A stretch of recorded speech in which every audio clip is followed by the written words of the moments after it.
जय हरी. आजचा दृष्टांत अंतरीचे धावे स्वभावे बाहेरे. जगद्गुरु तुकोबरा म्हणतात, आपल्या आतमध्ये जे दडलेलं आहे ते स्वभाव रूपाने बाहेर पडत असतं. एक छोटीशी गोष्ट सांगायची झाली तर अशी, एक धनगर मेंढ्या चारण्याकरता अशा दाट अरण्यामध्ये गेला. जंगलात जात असताना त्याच्या हातातली काठी त्याने एका मोठ्या जाळीवर अशी मारली. परिणाम असा झाला, त्या जाळीमध्ये एक वाघ बसला होता. नेमकी काठी ती वाघाच्या मस्तकाला लागली आणि वाघाचा प्राण गेला. त्यांनी तो वाघ खांद्यावर मारला.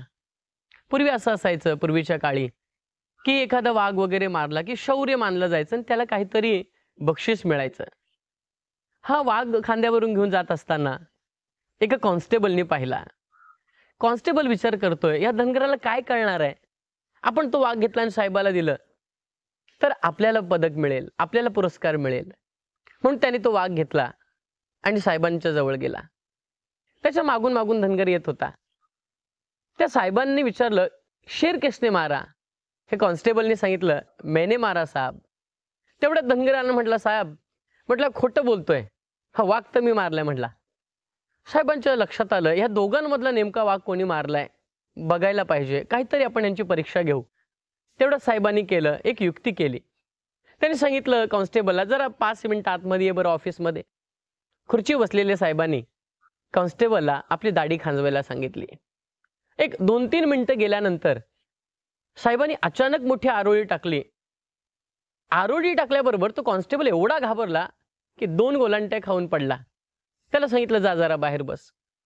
एक 2-4 मिनिटांनी पुन्हा त्या धनगराला बोलवलं आणि त्याला सांगितलं, तुझं मी काम करतो म्हटले, पण माझी जरा दाढी खांजव. धनगर दाढी खांजवतोय. तेवढ्यात साहेबांनी काय केलं, जोरात आरोळी ठोकली. ह्या धनगरांनी आपली बाही मागे सारली आणि साहेबाच्या जोरात एक ठेवून दिली आणि म्हटलं, मला घाबरतोस वय? साहेबाला राग आला नाही. साहेबाच्या लक्षात आलं खरं शौर्य कोणी केलंय. साहेबांच्या लक्षात आलं आणि धनगराला पुरस्कार मिळाला.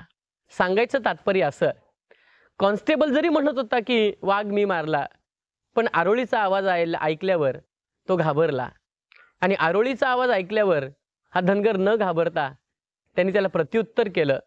जगद्गुरु तुकोबरा तेच म्हणतात, आपल्या आतमध्ये जे आहे ते स्वभाव रूपाने बाहेर पडत असतं. म्हणून अंतरी जे धावे स्वभावे बाहेरे. पुन्हा एकदा असाच गोड दृष्टांत घेऊन भेटूया. तोपर्यंत जय हरी.